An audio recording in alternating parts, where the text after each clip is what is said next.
الحمد لله الذي لم يزل ولا يزال حيا قيما عالما قديرا. Assalamualaikum warahmatullahi ta'ala wabarakatuh. Bismillahirrahmanirrahim. Alhamdulillahirabbil alamin. Allahumma salli wa sallim ala sayyidina Muhammadin nabiyul karim wa ala alihi wa ashabihi ajmain. Sahabat yang dirahmati oleh Allah Subhanahu wa ta'ala, kali ini kita akan membahas sebuah hukum agama Islam, yaitu mengenai kurban. Hanya saja mungkin dalam pembahasan kurban ini kita tidak bisa menyelesaikannya dalam satu video, karena kita ingin berusaha untuk membahas masalah kurban ini semaksimal mungkin sebatas kemampuan yang saya miliki. Jika nanti ada kekeliruan atau kesalahpahaman yang saya sampaikan, saya berharap bagi yang ahlinya mau menegur atau memperbaiki kesalahan saya tersebut. Kita berangkat membahas mengenai penjelasan kurban ini, yaitu dari kitab Fathul Mu'in, yaitu kitab yang ditulis oleh Syekh Al-Alamah Zainuddin bin Abdul Aziz Al-Malibawi. Kitab Fathul Mu'in ini yaitu satu kitab yang sangat dikenal di Indonesia, terutamanya dalam lingkungan mazhab Syafi'i. Seperti biasa, jika kita membahas masalah hukum agama, saya secara pribadi membahasnya berangkat pertama kali dalam hukum mazhab Imam Syafi'i, karena kembali saya ulang, saya mengamalkan mazhab Syafi'i dalam mengamalkan ibadah. Kemudian Indonesia ini pada umumnya masyarakatnya menggunakan mazhab Syafi'i, dan para ulama kita yang mu'tabar dari dulunya sampai sekarang mayoritas itu mengamalkan mazhab Syafi'i. Kenapa kita harus keluar dari mazhab Syafi'i kalau mazhab Syafi'i diikuti oleh para ulama-ulama besar baik di Nusantara ini maupun di dunia ini dari dulu sampai sekarang? Sahabat yang dirahmati oleh Allah Subhanahu wa taala, selain kita berangkat dari kitab Fathul Mu'in, kita juga menggunakan Hasyiah I'anatul Talibin sebagai pelengkap dalam menjelaskan hukum kurban ini. Dan mungkin saya juga akan menakal beberapa kitab-kitab fikih yang lainnya masih dalam lingkungan mazhab Syafi'i dalam menjelaskan masalah hukum kurban ini.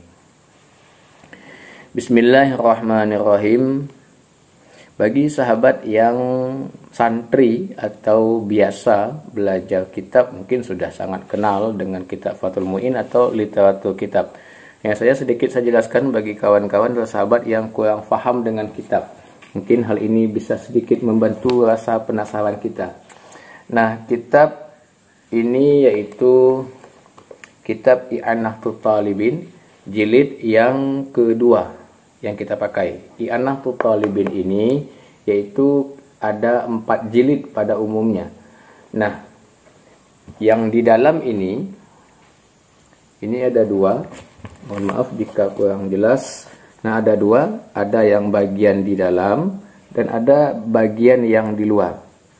Nah, bagian yang di luar ini yaitu disebut dengan kitab Fathul Mu'in, yaitu yang ditulis oleh Imam Zainuddin Al-Malibawi, Fathul Mu'in.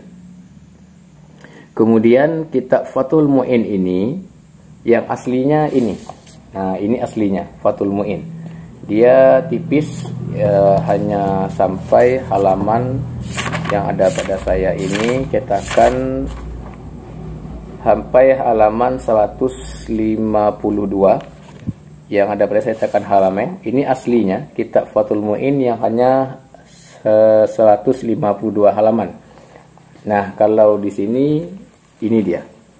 Kemudian kitab Fathul Mu'in yang tadinya hanya sekedar 152 halaman dijelaskan oleh salah seorang ulama besar Mekah, yaitu Said Bakri Syatta Abdiniyati, yang beliau ini guru daripada Syekh Ahmad Khatib Al-Minangkabawi, ulama besar kita di Sumatera Barat, yaitu menjadi Hasyiah I'anatul Talibin yang di dalam ini. Jumlah total semuanya cetakan biasa yaitu ada 4 jilid. Yang satu jilidnya lebih kurang yaitu sekitar Kalau yang jilid kedua yaitu 371 halaman. Atau dengan kata lain, bahwa aslinya kitab Fathul Mu'in itu ada 152 halaman. Kemudian isi daripada Fathul Mu'in itu kembali dijelaskan oleh salah seorang ulama yaitu Said Baqi Syatta Abdiniyati menjadi lebih daripada 1000 halaman karena totalnya ada 4 jilid. Jika kita hitung rata-rata jilid satu jilid itu adalah 250 halaman maka sudah 1000, sedangkan jilid kedua saja itu sudah ada 370 lebih halamannya. Nah, makanya kita membutuhkan Hasyiah An-Nahdlatul Talibin ini untuk menjelaskan isi daripada kitab Fathul Mu'in. Kenapa? Untuk mencegah daripada kesalahfahaman saya pribadi, karena saya takut salah dalam menyampaikan, takut nanti saya berijtihad sendiri atau menggali sendiri karena tingkat keilmuan saya masih sangat-sangat rendah dalam bidang ilmu agama. Sahabat yang dirahmati Allah Subhanahu wa taala, makanya tadi saya inginkan jika saya salah dalam menyampaikan, jika ada yang faham dan ahli di bidang ini saya salah, saya mohon untuk dikoreksi kembali. Bismillahirrahmanirrahim. Kitab Hasyiah An-Nahdlatul Talibin jilid yang kedua cetakan As-Salam yang ada pada saya halaman 330. Di matan Fathul Mu'in disebutkan bahwa yusannu mutaakidan li khawin qadirin tadhiyatun. Disunatkan, sunatnya yaitu sunat muakkad bagi orang yang merdeka lagi yang mampu atau kuasa untuk berkorban. Jadi hukum kurban itu yang pertama adalah sunat. Sunat bagi orang yang merdeka, kemudian bagi yang mampu. Kemudian sunatnya itu yaitu sunat muakkad. Arti sunat seperti biasa yaitu dilakukan dapat pahala, sedangkan ditinggalkan kita tidak berdosa. Beda dengan hukum wajib. Kalau dilakukan berpahala, ditinggalkan kita berdosa. Tapi sunatnya itu sunat muakkad. Maksud sunat muakkad itu sangat-sangat dianjurkan. Sahabat yang dirahmati Allah Subhanahu wa taala. Kemudian kalimat daripada yusannu mutaakidan yaitu hukum sunat muakkad dijelaskan oleh Said Baqi Syatta Abdiniyati dalam kitab beliau An-Nahdlatul Talibin. Beliau mengatakan bahwa wa amma fi haqqihi sallallahu alaihi wasallam fahiya wajibatun. Hukum kurban sunat muakkad atau dilakukan berpahala, ditinggalkan tidak berdosa. Tetapi bagi haknya atau bagi baginda Nabi Muhammad sallallahu alaihi wasallam hukum kurban itu bukan sunat tetapi wajib. Bagi baginda Nabi yaitu hukum kurban wajib. Bagi umat baginda Nabi hukum kurban sunat. Dijelaskan di kitab-kitab yang lain atau kitab-kitab fikih dalam mazhab Syafi'i, wajib bagi baginda Nabi memang bukan wajib seumur hidup atau bukan wajib setiap tahun Nabi berkorban. Tetapi Nabi wajib menunaikan kurban sekali seumur hidupnya. Yang kedua dan yang ketiga kali bagi Nabi itu adalah sunat juga, bukan hukum yang wajib. Nah, di sini ada perbedaan, yaitu umat Nabi sunat muakkad menunaikan kurban. Kemudian bagi baginda Nabi wajib menunaikan kurban. Hal ini memang sudah dijelaskan baginda Nabi langsung dalam hadis beliau. Baginda Nabi bersabda yaitu, aku diperintahkan berkurban, wahwa sunnatulakum, kata baginda Nabi, hukum kurban itu adalah sunat. Hal ini banyak sekali disebutkan dalam kitab-kitab hadis, kemudian dijelaskan oleh para ulama dalam kitab-kitab fikihnya. Kemudian masih dalam kitab Hasyiah An-Nahdlatul Talibin, beliau lanjut menjelaskan bahwa sunat muakkadnya kurban tersebut alal kifayah. Nah, pertama bahwa hukum kurban itu sunat. Nah, sunat ini ada sunat ain, ada sunat kifayah. Sama halnya dengan wajib. Ada wajib itu hukumnya fardhu ain, ada wajib itu hukumnya fardhu kifayah. Sedangkan hukum sunat pun seperti itu. Ada sunat ain, ada sunat kifayah. Maksudnya begini.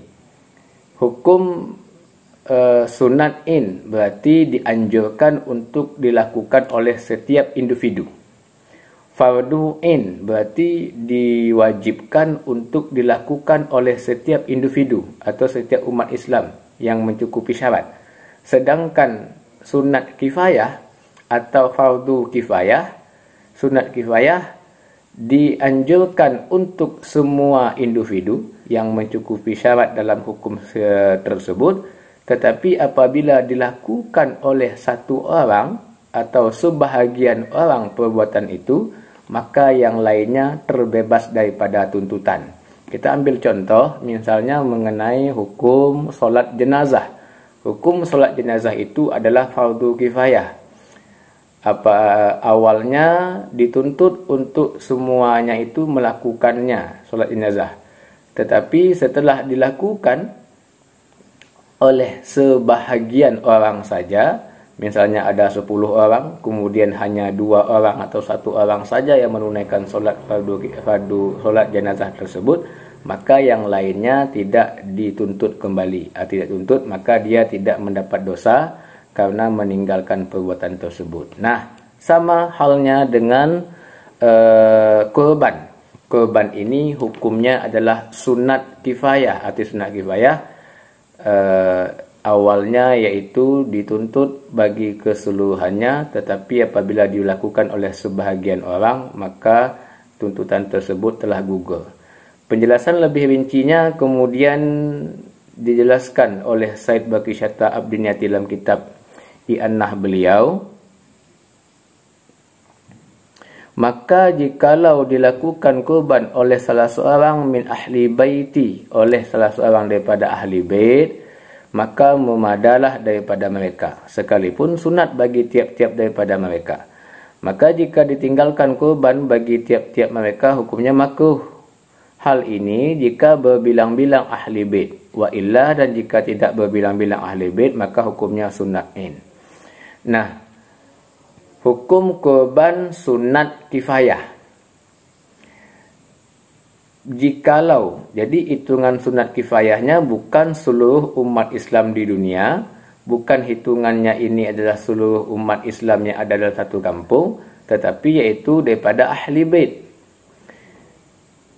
Hukum kurban sunat kifayah. Kifayah bagi ahli bait. Ahli bait mungkin akan saya jelaskan nantinya di depan. Misalnya contoh terlebih ringan dulu supaya kita mudah fahamnya. Misalnya di rumah kita ada 5 orang. Ada suami, ada istri, ada anak 3. Nah, jika kurban telah dilakukan oleh si suami, maka si istri dan ketiga anak ini dia sudah gugur daripada tuntutan melakukan kurban. Sudah gugur daripada perintah sunat untuk melakukan kurban. Ini disebut dengan sunat kifayah. Sekalipun kalau ditinggalkan oleh mereka berlima ini, maka hukumnya makruh. Arti makruh, ditinggalkan tidak apa-apa, tapi lakukan berpahala, makruh. Ditinggalkan tidak berdosa, dilakukan berpahala. Kelima ini dapat makruh. Tetapi jika dilakukan oleh si suami, maka hukumnya yaitu yang suami dapat hukum sunat, sedangkan yang lain ini telah terbebas daripada tuntutan. Hal ini perlu pula diingat bahawa jika berbilang-bilang ahli baitnya, jika dia hanya satu orang saja, single parents, tidak ada ahli bait, maka bagi dia tetap hukum kurban tersebut yaitu sunatin, bukan sunat kifayah. Kemudian timbul pertanyaan, apabila telah dilakukan oleh si suami kurban, kemudian istri dan ketiga anak ini kan belum melakukan kurban, apakah pahala didapat oleh suami, istri dan ketiga anak ini? Hal ini kembali dijelaskan oleh kitab I'annah Talibin, yang beliau menakal daripada perkataan Ibnu Hajar daripada kitab Tuhfah. Qala fi Tuhfah, dan telah berkata Ibnu Hajar Al-Haytami dalam kitab beliau yaitu Tuhfatul Muhtaj, wa makna dan maksud atau makna pengertian daripada keadaan kurban sunat kifayah itu disunatkan bagi tiap-tiap daripada mereka ahli bait. Dengan pemahaman Google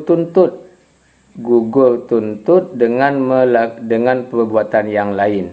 Bukan maksudnya hasil pahala liman lam yaf'al bagi yang tidak melakukan korban. Jadi pemahamannya adalah seperti yang kita jelaskan tadi. Jika dilakukan oleh si suami, maka si istri dan ketiga anak ini gugur tuntutan bagi dia untuk melakukan korban. Berarti dia tidak mendapat hukum makruh lagi. Tetapi apabila mereka tidak melakukan kelima-limanya, berarti mereka dapat hukum makruh. Tetapi jika yang berkorban hanya si suami, maka istri dan ketiga anak tidak mendapatkan pahala. Pahalanya hanya milik si suami saja. Berarti kalau si istri mau mendapatkan pahala, dia ikut berkorban. Ketiga anak, jika dia ingin mendapatkan pahala pun, maka dia juga ikut berkorban. Sahabat yang dirahmati oleh Allah Subhanahu wa taala. Kemudian kita lanjut masih dalam kitab Matan Fathul Mu'in. Yang dikorbankan itu disembelih yaitu jaz'i da'nin, yaitu domba, atau bahasa lain domba ini yaitu biri-biri. Saya merasa domba dan biri-biri itu satu atau sama. Jika saya salah tolong dikoreksi, karena pemahaman saya selama ini domba dan biri-biri itu sama, yaitu menyembelih domba yang umur domba tersebut yaitu 1 tahun, atau telah gugur giginya domba tersebut walau qabla, sekalipun belum sempurna usianya 1 tahun. Yang pertama umur domba itu 1 tahun, atau telah gugur gigi domba tersebut sekalipun usianya belum sampai 1 tahun. Ini yang pertama yang boleh dikorbankan. Kemudian yang kedua atau selanjutnya yaitu kambing, kemudian yaitu bakar yaitu sapi sama dengan kerbau. Yang bagi keduanya yaitu usianya 2 tahun. Sapi, kambing, kerbau sama dengan sapi, usianya 2 tahun. Kemudian yaitu ibil atau unta yang usianya yaitu 5 tahun. Berarti yang dikorbankan itu adalah domba usia 1 tahun, kambing, sapi atau kerbau usianya yaitu 2 tahun, kemudian ibil yaitu unta usianya yaitu 5 tahun.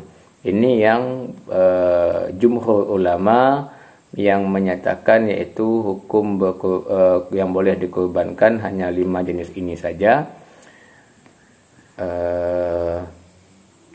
Selain daripada jenis 5 jenis ini maka tidak boleh dikorbankan. Karena memang ada pendapat yaitu seperti yang kita lihat di kitab-kitab fikih yang lain yang masih dalam pembahasan kitab fikih mazhab Syafi'i, yaitu diantaranya boleh berkorban dengan ayam atau itik kalau seandainya tidak mampu. Hal ini bisa kita lihat dalam kitab fikih Hasyiah Syekh Ibrahim Al-Baijuri atas matan syarah Fathul Qarib. Tetapi hal ini memang perlu peninjauan ulang. Yang jelas yang dibolehkan yaitu domba umur 1 tahun, kemudian kambing, sapi atau kerbau usianya 2 tahun, kemudian ibil yaitu unta usianya 5 tahun. Kemudian timbul pertanyaan, bagaimana dengan peranakan antara sapi dengan yang lain, yaitu yang tidak bisa, binatang yang tidak bisa dikorbankan, misalnya seperti kambing dengan babi. Ini seandainya, karena di dalam kitab ada penjelasan seperti ini. Seandainya kambing dengan babi, apakah boleh dikorbankan? Misalnya kambing jantan, babi betina. Ini seandainya kalau bisa membuahi, tolong ditanyakan kepada ahlinya tentang ini, atau orang kesehatan atau orang peternakan. Seandainya ada anak, baik itu yang kambingnya jantan atau babinya betina, atau kebalikannya, maka tidak boleh dikorbankan. Kemudian seandainya sama-sama halal tetapi salah satunya tidak bisa dikorbankan, mana contoh seperti yaitu sapi dengan banteng. Nah, banteng tidak bisa dikorbankan, sedangkan sapi bisa dikorbankan. Kemudian terjadi peranakan sapi dengan banteng. Maka jika banteng ini kita fahami bukan nok atau bagian daripada sapi, maka anaknya tidak masuk daripada hewan yang boleh dikorbankan. Sahabat yang dirahmati oleh Allah Subhanahu wa taala, ini mengenai binatang yang boleh dikorbankan. Kemudian kita melihat ke dalam matan kitab I'anatul Talibin. Masih daripada matan Fathul Mu'in. Kemudian beliau Imam Zainuddin bin Abdul Aziz Al-Malibawi lebih menjelaskan bahwa biniyati udhiyatin inda zabahin au ta'yinin. Ketika kita mau berkorban tersebut, maka dengan syarat, dengan niat udhiyah, dengan niat korban. Bagi kita yang mau berkorban, maka harus ada niatnya. Kapan niatnya? Yaitu ketika menyembelih atau ketika kita memputayin atau ketika kita menentukan binatang tersebut menjadi hewan korban. Jadi bisa niatnya ketika menyembelih atau ketika kita sudah menentukan bahwa sapi kita ini kita jadikan sapi korban. Kemudian dijelaskan oleh kitab I'anatul Talibin, beliau mengatakan bahwa niat korban tersebut yaitu yushtawatu, disyaratkan padanya dengan niat inda zabahi au qablahu, atau sebelumnya inda ta'yini, yaitu ketika menentukannya. Nah, yang pertama kita berniat baik ketika menyembelih atau niatnya ketika menentukan binatang tersebut menjadi binatang korban. Kemudian niat tersebut sudah maklum yaitu dengan hati. Waktu sannu, dan disunatkan bilisan, disunatkan pula kita melafazkan niat, yaitu fayakul nawaitul udhiyah masnunah. Kita menyebutkan yaitu aku berniat korban yang sunat. Nah, kemudian beliau menjelaskan pula dalam lafaz yang panjang untuk mempersingkat video ini, karena ini sudah sampai 20 menit lebih. Untuk mempersingkatnya, ada penjelasan yang penting dalam kitab I'anatul Talibin yang intinya begini. Kalau sahabat yang ingin melihatnya langsung, yaitu halaman 331-nya bagian dalam atau di bagian matan I'anah. Yang pertama, kita berkorban itu wajib ada niat. Niat korban itu ketika kita menyembelih korban kita atau ketika kita menentukan hewan tersebut menjadi hewan korban. Kemudian sunat, yaitu melafazkan niat. Aku berniat korban sunat. Nah, kemudian ada beberapa kejadian, yaitu ketika kita mempunyai sapi atau ketika kita membeli ekor kambing, ada orang tanya sama kita, ini kambing apa? Kita mengatakan bahwa hazihi udhiyah, ini kambing korban. Atau kita ditanya orang, ini jawi mau untuk apa? Kita katakan bahwa ja'altuha udhiyah, saya jadikan sapi ini yaitu untuk sapi kurban. Maka hal ini dihukumi wajib. Sahabat yang dirahmati oleh Allah Subhanahu wa taala, jika kita mengatakan seperti ini kambing kurban, ini sapi kurban, kambing ini aku jadikan kurban. Nah, maka hal ini akan menjadi hukum wajib berkorban bagi dia atas binatang tersebut. Makanya untuk kita keluar daripada ikatan wajib tersebut, kita harus berniat di hati kita bahwa ini korban sunat, bukan korban wajib. Yaitu, atau jika ditanya orang, kita harus menjawab yaitu ini jawi, ini sapi apa, atau ini kambing apa, maka kita harus menjawab yaitu ini sapi kurban sunat, ini kambing kurban sunat, untuk keluar kita daripada ikatan wajib berkurban kepada kita atas binatang tersebut. Hal ini seperti yang dijelaskan sangat gamblang oleh Said Baqi Syatta Abdiniyati dalam kitab An-Nahdlatul Talibin, dan juga dijelaskan oleh Ibnu Hajar Al-Haytami dalam kitab Tuhfatul Muhtaj beliau, begitu pula oleh Imam Ramli dalam kitab Nihayah. Makanya jumhur ulama dalam mazhab Syafi'i menjelaskan seperti hal tersebut. Nah, perbedaannya sangat jauh. Kurban sunat dan kurban wajib. Kurban sunat yaitu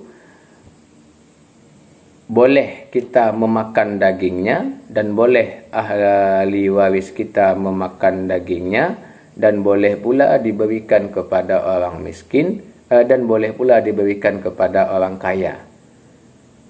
Sedangkan kalau kurban wajib, wajib ini bisa jadi sebab dia tadi mempertayin, menentukan dia jadi hewan kurban, seperti dia mengatakan bahwa ketika ditanya orang ini sapi apa, dia menjawab ini sapi kurban, atau saya jadikan dia binatang kambing kurban, maka jadi wajib. Maka jika hukumnya hukum wajib, dia tidak boleh memakan sedikit pun daripada kurbannya tersebut, dan tidak boleh diberikan kepada orang kaya, hanya boleh diberikan kepada orang miskin. Atau wajibnya ini bisa karena sebab nazar. Kalau dia bernazar pun, maka hukum kurban tersebut jadi wajib baginya. Nah, makanya disebutkan di kitab An-Nahdlatul Talibin, beliau menyatakan bahwa sangat banyak orang awam yang jatuh atau melakukan kesalahan ini. Karena kita kurang ilmu, karena keawaman kita berprasangka itu masih kurban sunat, rupanya itu sudah menjadi kurban wajib. Makanya saya sangat-sangat mengingatkan atau menganjurkan kepada kita semua, jika kita mau berkorban dan kita tidak ada keinginan itu menjadi kurban wajib, hanya menjadi kurban sunat, maka sebut secara langsung agar sangat jelas kita keluar daripada ikatan wajib, ini sapi kurban sunat, ini kambing kurban sunat. Atau seperti di Indonesia, kita memberikan uang kepada panitia, maka jawablah kepada panitia tersebut, Bapak panitia, saya ikut kurban sunat, yaitu sapi. Tolong belikan, ini uangnya 2.500.000. Jadi langsung saja sebut yaitu kurban sunat, supaya sangat jelas kita keluar daripada perikatan wajib tersebut. Sahabat yang dirahmati oleh Allah Subhanahu wa taala. Nah, semoga penjelasan kurban untuk yang pertama ini bisa difahami. Jika ada yang tidak paham, boleh ditanyakan di komentar. Jadi seperti biasa, jika pertanyaannya singkat, maka saya akan membalas saja. Jika jawabannya panjang, maka mungkin akan saya buatkan satu video. Jika ada kekeliruan di video saya atau penjelasan saya berharap bagi guru saya yang ahli mau mengoreksi atau mengingatkan kesalahan saya tersebut. Sekarang kita tutup. Wabillahi taufiq wal hidayah. Assalamualaikum warahmatullahi wabarakatuh.